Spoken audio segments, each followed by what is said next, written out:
Hey everyone, welcome back to MT Garage. In this video, we're going to be installing the forged internals in my SR20.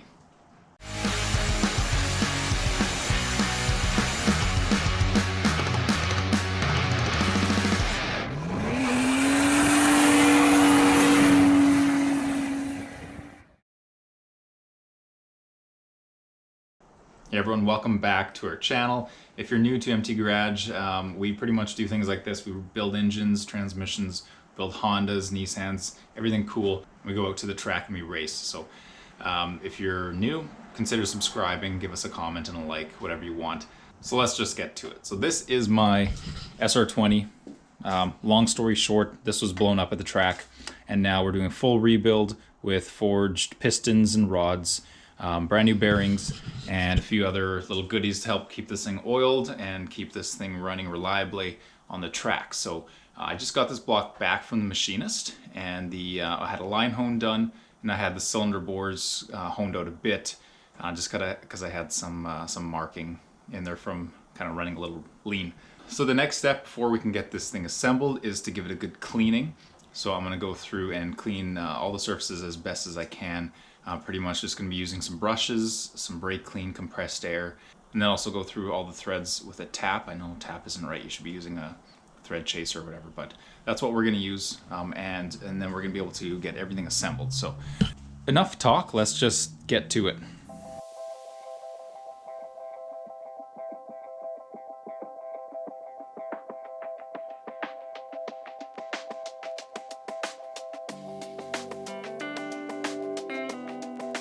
Alright, so now we've got the engine cleaned up and we got the cylinders deglazed. So the next step is going to be testing the crankshaft into the engine and just making sure that the clearances are correct. So I did have the engine line honed because I'm using aftermarket ARP studs. And with those studs, it's recommended to get a line honed because you can get some distortion from the extra clamping force of the studs. So went ahead and did that and had the machinist do all the bearing clearances, and they said it's all within spec, and they gave me the measurement. But it's always good as the installer or as the builder to make sure that everything is 100% and that the machinist didn't miss anything, because things can happen. So I'm going to go through and I've measured with my micrometers and my dial bore gauge, and everything looks good.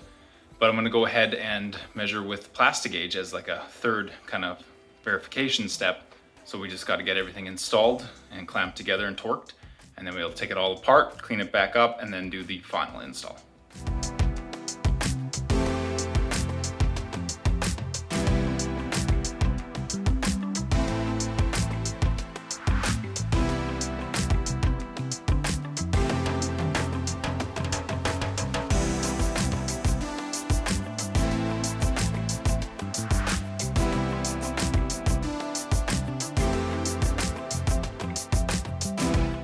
All right, there we go. We got all the bearing caps back off, and now it's time to look at the plastic gauge and see what we measure. So we'll take our piece of ripped off plastic gauge here, and in this case I'm going to be measuring in inches because that's what I've been using this entire job. So pretty much what you do is you line up the little area here with the one that you think is the closest. So as you can tell, we are above 0.0015, 0.002 looks to be the closest one. 003 is too small, 002 is perfect, and I'm supposed to be at 0028. And yeah, this looks to be about just over 0.003, just under 002. So 0028, as what I was told by the machinist, sounds right. So what I'm going to do is go along, just make sure that both sides of the journal are also the same to get your taper. But I did have it at the machinist, so I'm going to assume it's all good, but I am still going to double check with this. So yeah, that's another good way just to verify that everything is what it's supposed to be at.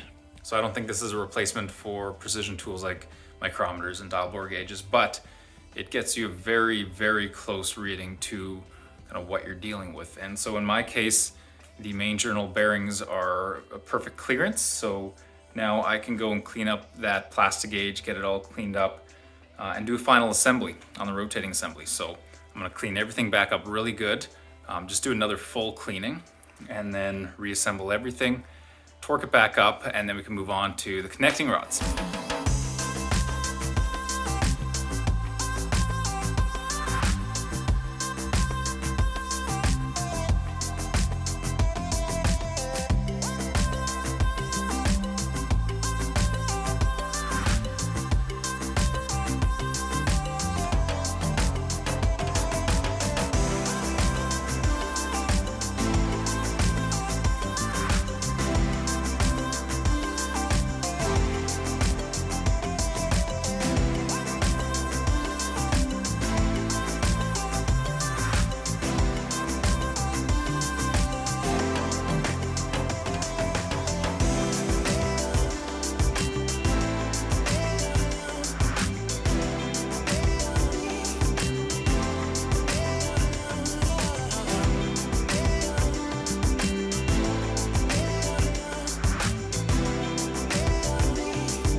Alright guys, so the pistons and connecting rods are all assembled.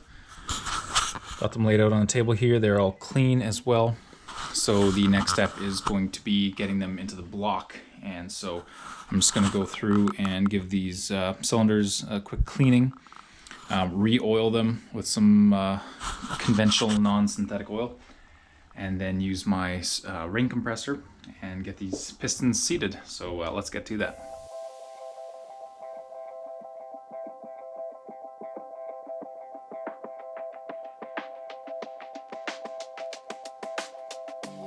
Alright, so I was having trouble with this universal sized piston ring compressor. So I just went out and ordered the properly sized 86.5 mil piston ring compressor. And I've installed one piston, and let me tell you, that makes a world of a difference. I don't know if I'll ever use one of those universal ones again, because this just works so well, and it was a lot quicker. So we're gonna get to installing the rest of them, and then once we've got the pistons and the cylinders, we'll flip the motor over and get all the connecting rod caps fastened from the other side.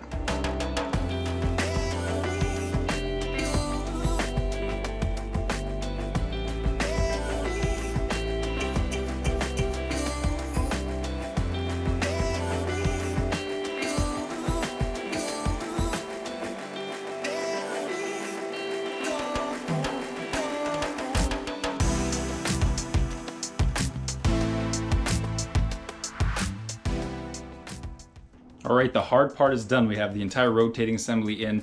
Now it's just time to get the rest of the accessories and everything else installed on the motor. So we're gonna start with the baffle plate that goes on the crank girdle, and then the rear main seal, and then we'll get the front components together.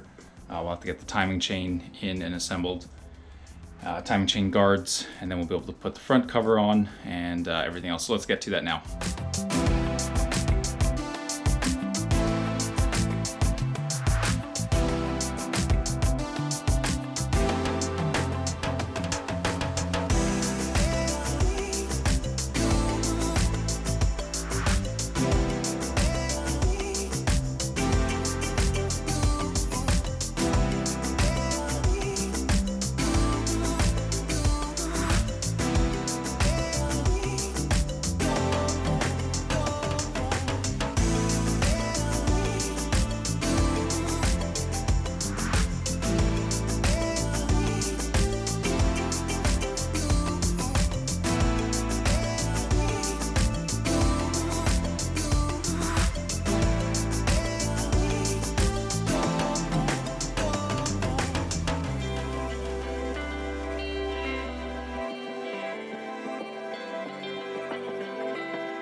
right, so now we get on to one of the mods.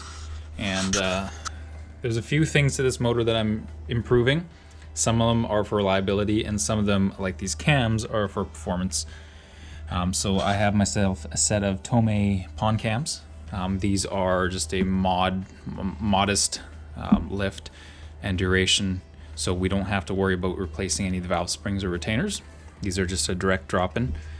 So the reason I went with these is first for performance gains. Secondly, my original cams I think may have been part of the problem with this motor blowing in the first place, and I'm going to show you why. So if we take a look at this old cam, it doesn't look too bad, but if we start to look at some of the areas near some of the journals, it's really hard to tell on camera, but there's actually some material coming off on the sides here. And I noticed, I actually cleaned these up a bit, and I noticed a lot of material coming off. And so I was worried that there's going to be, you know, shreds of steel kind of floating around in my engine. And that is not good for bearings. So I just decided, why risk it, and just get myself a new set of cams. So we are going to get these ones fitted into the engine now. The cylinder head is all ready.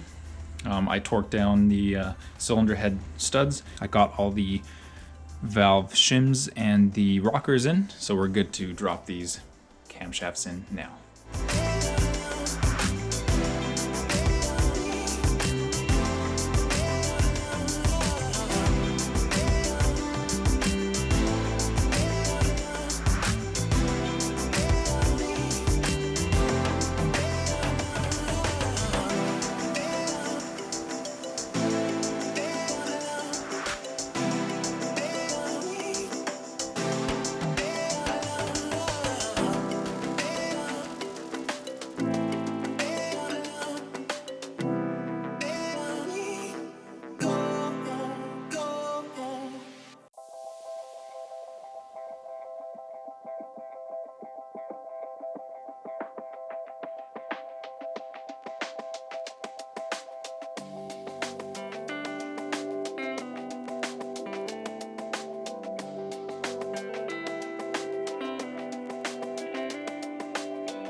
Well, here we go. The motor is fully assembled. Aside from, of course, the intake and exhaust manifolds, but we have the entire thing together, and everything that we can do as of right now. The next step is going to be pulling the old motor out of the car, and then swapping over a few things like the intake manifold, exhaust manifold, and then that's it, guys. So thanks a lot for joining us on this journey. It was a lot of work, but I think it was definitely worth it. I learned a ton doing this job. So thanks for sticking around, and we'll see you in the next one where we get this motor installed.